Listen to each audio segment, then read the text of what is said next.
This is a deeper listen from listener-powered KEXP. This is the show where we talk with musicians about the thoughts and the experiences that shape their music. My name is Roddy Nickport. If you know the name Michael Imperioli, it's likely because you know him from his decades-long acting career, from The Sopranos. Next time you see my face, show some respect. I will. To more recent work like his role in The White Lotus. Do you actually think you have a chance with any of these women? Oh, don't be rude. I'm just saying, you're 80 years old. As it turns out, Michael is also a musician. His three-piece indie band Zopa put out a new album earlier this year called Diamond Vehicle.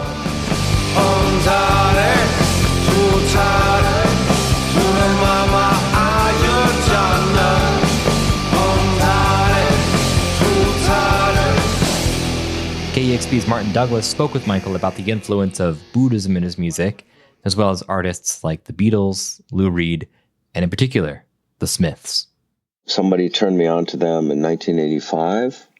The first thing I heard was the B-side of a 12-inch single. The A-side was The Boy with the Thorn Inside, but the B-side was a song called Rubber Ring and another song called Asleep. I'd never quite heard anything like that. It was very original, very unique, very of the moment in a very powerful way. The sound, and then lyrically, there was just an intelligence and a perception, a point of view that was so strong and resonant that really got through to me. Sing me to sleep, sing me to sleep. I don't want to wake up on my own anymore. I became a really big fan of theirs. And the year after that was when their album, The Queen is Dead, was released, and they toured, and I got to see them in New York on the outdoor concert in the summer for that tour, and it was really quite a thrill. That's a nice little flex that you got to see the Smiths. Yeah, they didn't tour a lot. They did 2 tours of America, and maybe a year later they were broken up. It was very short-lived.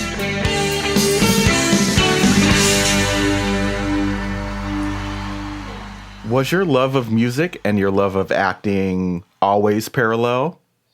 From the time I started studying acting, yeah. I started playing music very shortly after that through some people I met in acting class. The first band I started was a no-wave band called Black Angus that we started like 1985. It was instrumental no-wave. We had no singer, but I started playing guitar with them for a couple of years. But New York was really fun at that time, and there was a lot of really good venues to go see music at, and it was a nice time to be a teenager in the city. Later, you were in the Jersey indie pop band Wild Carnation before the band even had a name. What was that experience like? I answered an ad in the Village Voice. So back then, late 80s, early 90s, the Village Voice had like a bulletin board of musicians looking for musicians, you know. Mm-hmm. They were looking for a singer, so it was a guitarist and a drummer, Rich Barnes and Chris O'Donnell. And I answered the ad, and I went out to New Jersey, to Hoboken, and we just jammed. We started making some demos, and I had to leave the country for some project that was going to be for quite a while, and I didn't feel that it was a good thing to hold them up. So we parted ways, and then Brenda Souter, who actually played in the Feelies, wound up becoming the singer at Wild Carnation.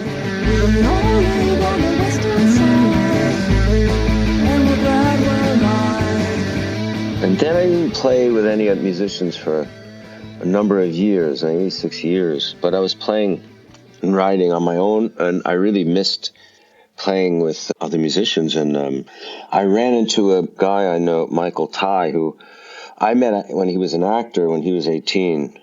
We did a movie together. He left acting, went on to be a musician, played with Jeff Buckley and Grace and toured with him. But his brother was 10 years younger than him, was also in the movie, but played Michael's character as a boy. And Michael told me that he was a drummer, and we wound up connecting. And we practiced together, and it felt really good. And he brought in a friend of his that he went to high school with and played music with.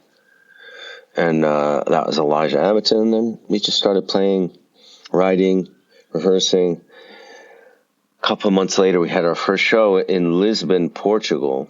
Crazy. Yeah, I had a friend who opened a rock club there, and I was doing something there, a movie, and then the guys met me, and we had our first concert there, which was really fun. We went back a few years later and played there again, and that's how it started for me, these guys with Zopa. I guess I'm going through withdrawal.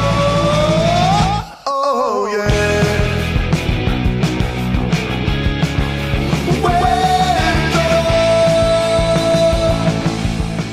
I learned that Zopa is the Tibetan word for patience. Yes.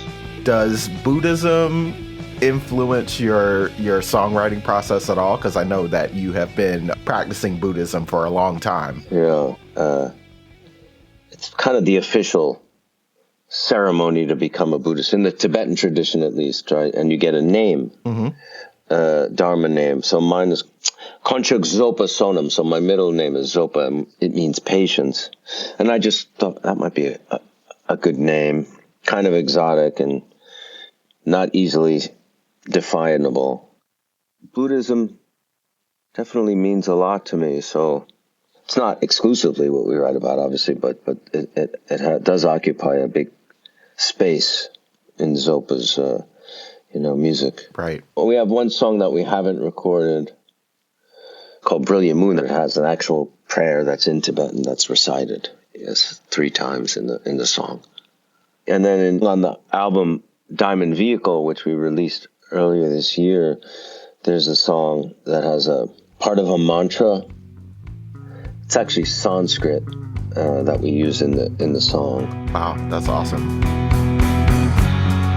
Oh my Vita, holy madness made you mine. Ha ha ha ha ho, hold me closer to the 7 North Sunrise. I read that you began writing a couple songs for Diamond Vehicle while in Sicily shooting for season 2 of The White Lotus, which is my favorite season of that show, by the way. Was there anything out there that particularly inspired you to pick up your guitar, or was it just the compulsion of like, hey, I want to just pick up the guitar and fool around? Both. Definitely had the guitar with me for the compulsion reason, but we were lucky because we stayed in this really lovely hotel where we were staying and shooting. So the hotel was closed except for the cast and crew and the staff who worked there. We had beautiful rooms overlooking the Mediterranean Sea. There's something about that connection to the ancient world. Like there was a Greek amphitheater there and then a Roman theater, and few miles south of where we were staying were these giant rocks that jut out of the sea. And legend goes back to the story of the Cyclops, that those were the rocks that the Cyclops threw at Odysseus, Wow. The Odyssey took place over there. So it's this connection to the ancient world that was very inspiring. I think that was part of what fueled the song. And then my wife Victoria directed a video for that song, A Still Life. That's the song A Still Life that really was written there, most of it. She tapped into that kind of connection to the ancient world in the video, and the visuals of the aesthetic in the video really reflects that very well, I think. A still life gathers force, sending you off on another course.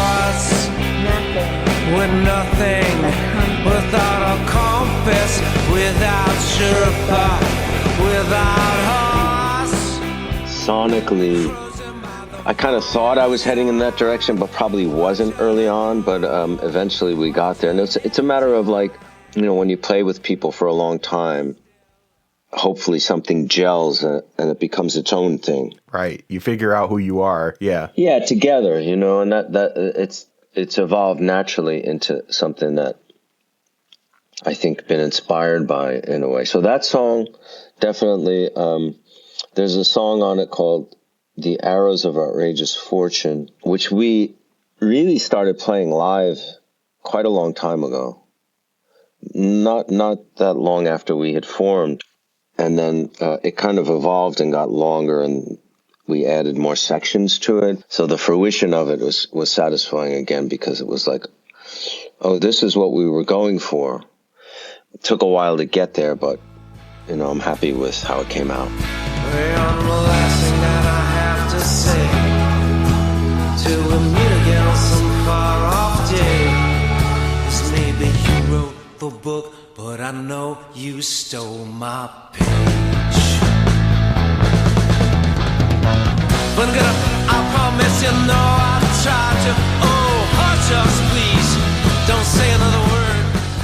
You have a few like extended run times on your songs on a Diamond Vehicle. What is the process for that? Like, is it an intuitive thing where it's like the song tells you when it's done? Yeah, absolutely.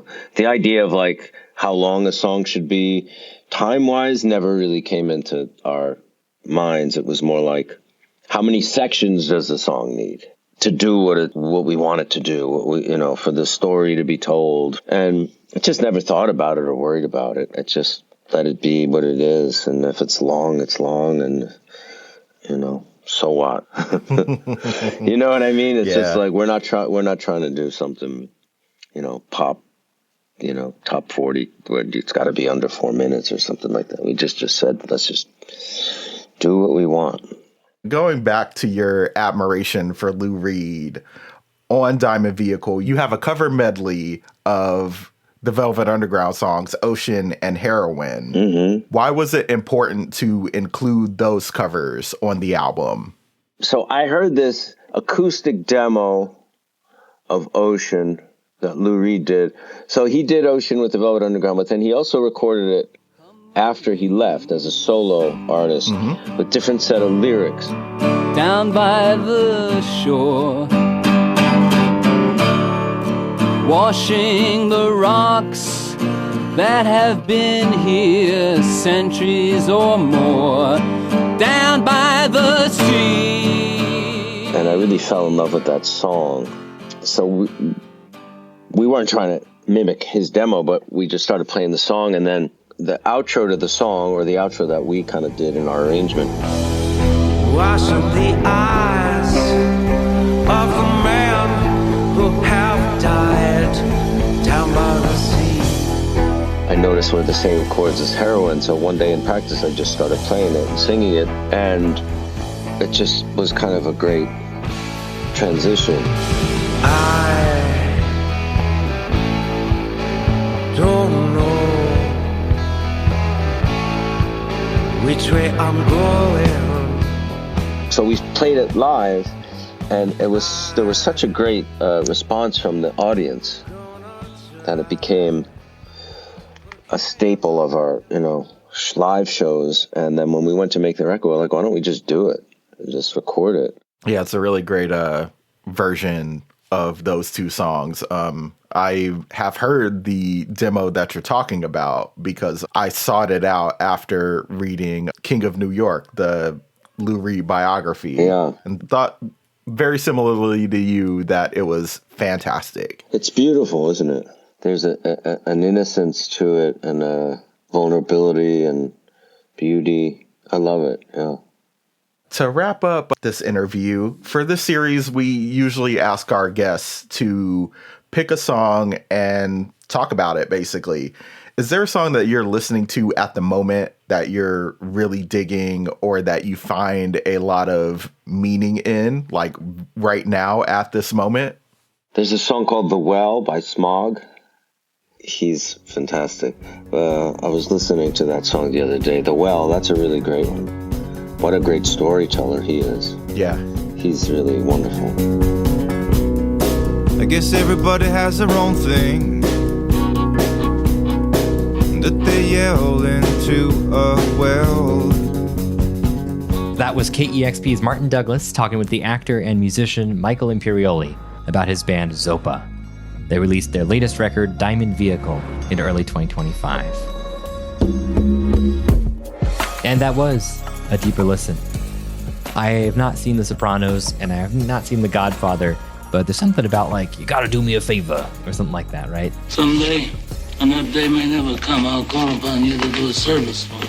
That day has come, and that day happens every day because we always need your help to support KEXP. I'm asking you to do me a favor and review this podcast wherever you're listening to it. Share it with a friend in real life. And if you can, please also donate to KEXP. Become a monthly sustaining member. We call them amplifiers here at KEXP because it's a cool music pun. Seriously, those monthly gifts are the things that we rely on, especially without federal funding, to keep this station going strong. Everything you hear on the radio, this podcast, all the events we put on. It's a wonderful community, and we're as proud to bring it to you as you are to be part of it. So again, please donate to KEXP if you're able at kexp.org/deeper. Of course, thank you to Martin Douglas for producing this interview. Thanks to Janice Headley for web design, and to Matt Ogaz for mastering the audio. I'm Roddy Nickpour, thanking you for taking a deeper listen. Take care.